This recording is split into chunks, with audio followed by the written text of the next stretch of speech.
अब जाग चुके हैं दीवाने, दुनिया को जगा के दम लेंगे। जीना है तो इज्जत से जी लेंगे, वरना फिर जान शहादत पी लेंगे।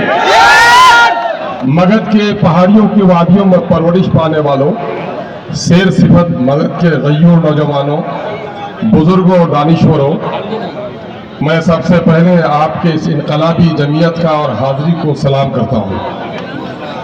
22 पे तशरीफ फरमा हमारे और आपके हिंदुस्तान के मजलूमों, मायूसों और महरूमों के, शोषितों और वंचितों के लिए एक मुनसिफाना आवाज और तवाना आवाज जनाबे बैरिस्टर सऊदीन अवैसी साहब, साने अली बॉम्बे जनाबे भाई वारिस अली पठान साहब,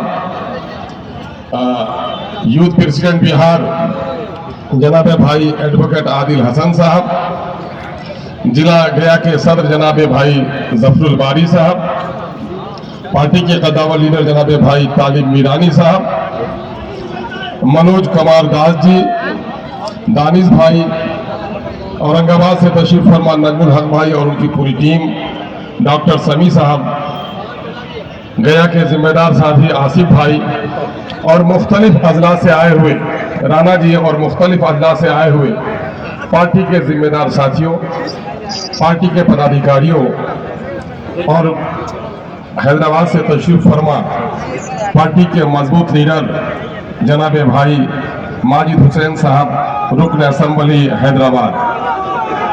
इस वक्त चूंकि आचार संहिता का नफाज हो चुका है और हम अब वसूलों के पाबंद पहले भी थे, अब कुछ वसूलों के पाबंद हुकूमत की सतह से भी होनी है।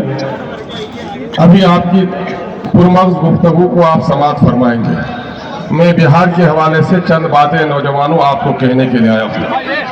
बिहार में जब भी जुल्म हुआ है, नाइंसाफी है, बिहार के दूसरे खित्तों के बिलमुकाबले माइनॉरिटी के लोगों की मुस्लिम आबादी गर्चे इस खित्ते में कम है, लेकिन हमें से जुल्म के खिलाफ आवाज अगर उठी है तो मगध के इलाके से उठी है। गया को एक मुमताज मकाम हासिल है। आपने हमें से सियासत के रुख को तब्दील किया है और आपने हमें से सियासी एतबार से जुर्रतमंदी का, हौसलामंदी का और हिम्मत का सबूत दिया है और हम आपके इस जुर्रत को सलाम करते हैं कि आपने कभी गर्दन झुकाने का काम नहीं किया है। भाई साने अली साहब ने इस इलाके के मायूस, महरूम और मजलूम लोगों को जो इंसाफ दिलाने का काम किया है, वाकईतन ये बात कही जाती है कि पहाड़ टल सकता है, पठान टल नहीं सकता। हम उसके इस जुर्रत को सलाम करते हैं। इस वक्त हम लोगों ने जो कारवां निकाला वो कारवां इंसाफ है। गांव और मोहल्ले में इंसाफ के लिए वो तड़पता है, दौड़ता है, चक्कर काटता है, जिस पर जुल्म हुआ हो, जिसकी हकमारी हुई हो, जिसके साथ नाइंसाफी हुई हो। ये बात किसी से ढकी छुपी नहीं है कि बिहार में इस वक्त दलितों और मुसलमानों के साथ तमाम तर पार्टियों ने जुल्म किया है, चाहे वो सेकुलर पार्टियां हो, चाहे सांप्रदायिक पार्टियां हो। हमने हमें से, हमारे बाप दादा ने सेकुलरिज्म का के इस डोली को हमेशा कंधा दिया और हमने तवक्को की कि हमारे साथ इंसाफ किया जाएगा। लेकिन माजी में मुड़कर आप 70 सालों की तारीख देख लीजिए, जिनको अपने कंधे पर बैठाकर आपने तख्त तक पहुंचाया, उन्होंने आपके साथ बेवफाई की है। हम इस वक्त दास्तान गम कहने लिए नहीं निकले हैं, बल्कि दास्तान गम को बदलने और उसको दफनाकर अपना हक लेने के लिए निकले हैं। इसलिए हम आपको कहना चाहते हैं कि चाहे राजद हो या कांग्रेस हो, जदयू और भाजपा हो, सब ने हमारे साथ एक साथ सलूक किया है।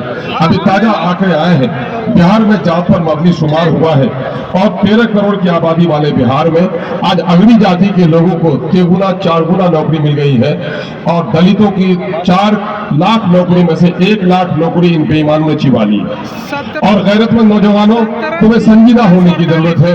तुम्हारे बुजुर्गों की दाढ़ियां उखाड़ी जा रही हैं। क्या तुम्हारे इस इलाके में कितने कितने मॉब लिंचिंग हुए तुमको याद नहीं है?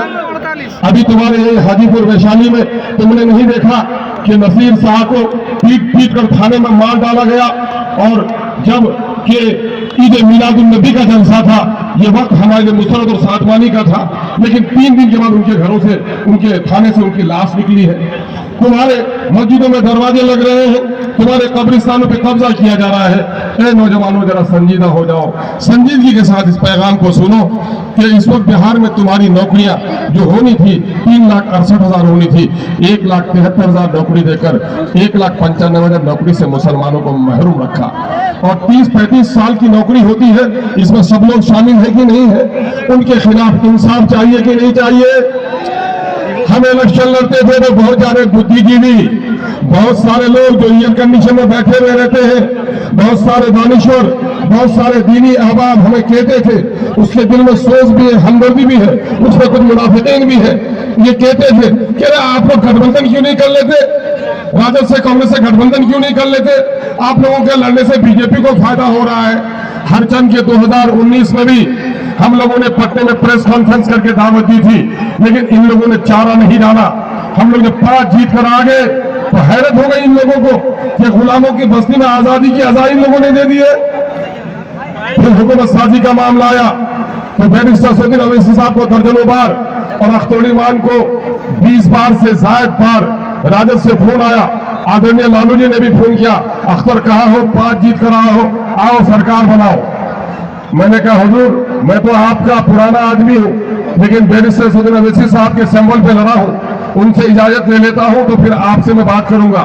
बैरिस्टर साहब से मिला तो बैरिस्टर साहब ने कहा, अख्तर ईमान जाओ अपने 5 साथियों के साथ लालू को कह दो 118 लेकर आए तो 5 मिलकर के हुकूमत बनाओ और हम में कोई वजीर नहीं बनेगा, ये ऐलान कर दो।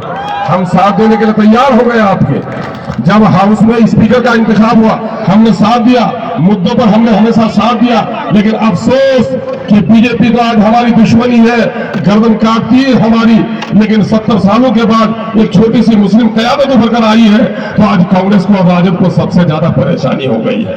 मेरे भाइयों, इसके खिलाफ इंसाफ चाहिए कि नहीं चाहिए?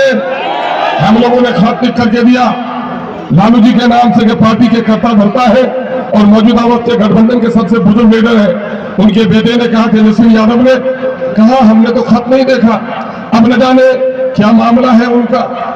कौमी सतह पर उस खत पे बहस हुई है, टीवी के एंकरों ने बार बार लोगों से इंटरव्यू लिए हैं, लेकिन उनको नहीं मालूम हुआ। फिर बैरिस्टर सैयद अवैसी साहब ने कहा, अख्तर ईमान, बाप को खत लिख देना काफी होता है, लेकिन ये जमाना कैसा हो गया है कि बाप के खत पर बेटे को एतबार नहीं, उनके बेटे के नाम, तेजस्वी के नाम से भी खत लिख दो। और उनके नाम से खत लिखा, क्या साफ साफ लिख दो कि मुझे 6 सीट चाहिए। मैंने कहा, सर हम तो 24 से लड़ना जीतना चाहते हैं, आप 6 कर। कहा कि नहीं, 6 ही कह दो। हमने अपने लीडर की बात मानी। क्या बताओ, 3%, 4%, आज मांझी को 10 सीट दिया जाना तैयार नहीं है, मुकेश को 20 सीट से कम में नहीं चाहिए। क्या 18% मुसलमान इतने गिरे हैं, क्या 6 सीट भी उनको नहीं चाहिए? चाहिए कि नहीं चाहिए? सुनो, देखो, बिहार में 14% आबादी है यादव भाइयों की, बीजेपी में यादव गए कि नहीं गए? आधे से कम तकरीबन 40% चले गए। जब इलेक्शन लड़ती है राजद तो 8% ही बचे हैं यादव राजद में। 8% वाले को 58 टिकट मिलती है और 18% जुम्मन को 17 टिकट मिलती है। इसके खिलाफ इंसाफ चाहिए कि नहीं चाहिए? गठबंधन के लिए हमने दरखास्त दी, गठबंधन में उसने हमको साथ नहीं लिया और हम पर इल्जाम लगाते हैं कि बीजेपी हमारी भी से जीतती है। अगर कल के दिन में खुदा न करे कि बीजेपी की हुकूमत बने, हम कभी उसे पसंद नहीं करते। अब भी हम कहते हैं और कल भी कहेंगे कि बीजेपी के खिलाफ हमारी लड़ाई जोरदार होनी चाहिए। लेकिन इस लड़ाई को कमजोर कौन कर रहा है? मैं कर रहा हूं या लालू का खानदान कर रहा है? तो उसके लिए इंसाफ लड़ोगे, लड़ाई लड़ोगे कि नहीं लड़ोगे? पिछले दिनों में इसी जगह पर हमारे मरहूम मसरूर साहब इलेक्शन लड़े थे, आप लोगों ने बावकार तो उनका साथ दिया, लेकिन राजद के टिकट पर रातों रात सेकुलर कौन हो गई थी? पहले वो कहा थी, पहले फिरका परस्तों के साथ खड़ी थी कि नहीं वो लेडी, और आज उसके सर पर थोपा गया। इससे निजात हासिल करोगे कि नहीं करोगे? अगर करोगे तो आओ, मैं एक नारा लगाता हूं, पार्टी में तकरीर नहीं, ये नारा ही लगाना हमारी जिम्मेदारी है। सबने जुल्म किया कि नहीं? सबने नाइंसाफी की कि नहीं? जुल्म के खिलाफ आवाज नरमी से या तलखी से, जुल्म के खिलाफ बिखर कर या मुत्तहिद होकर, जुल्म के खिलाफ गुस्सा या नरमी से? तो आओ तो जरा इत्तेहाद की कुव्वत मुट्ठी बांधकर हाथ खड़े करो। जिनके लुल्लू कमजोर, जिनकी हथेली कमजोर है वो नहीं उठाएगा। और गलती से अगर किसी का हाथ किसी के जेब में होगा तो वो भी नहीं उठाएगा, बाकी सब लोग उठाएगा। देखो मैं जो बोलता हूं वो दोहराओगे। सबने दिया है हमको चोट, अपना पार्टी अपना वोट। ये शेर की आवाज होती है क्या? है ना? शेर तो दहाड़ता है और दहाड़ से जीने में खौफ पैदा हो जाए। सबने दिया है हमको चोट, सबके दिल में है खोट, अपने देंगे इन बेईमानों को वोट। अब अपनी पार्टी अपना वोट, अपनी पार्टी अपना वोट। इनकलाब, इनकलाब, बैरिस्टर सलमान अवैसी, पतंग का निशान, गया का मजदूर किसान, हिंदू और मुसलमान और सारे जवान। एक बात लास्ट में कह के जाता हूं, इसको गिरे में बांध रखना। रिश्तेदार कितने ही अमीर हो, फूफा, खालू, मामू, नाना, ये सब एक दिन में मर जाए तो बच्चा यतीम नहीं होता। अब बाप जिस दिन मर जाए बच्चा यतीम हो जाता है। यकीन जानो, जिस कौम का कोई लीडर नहीं वो कौम भी यतीम हो जाती है।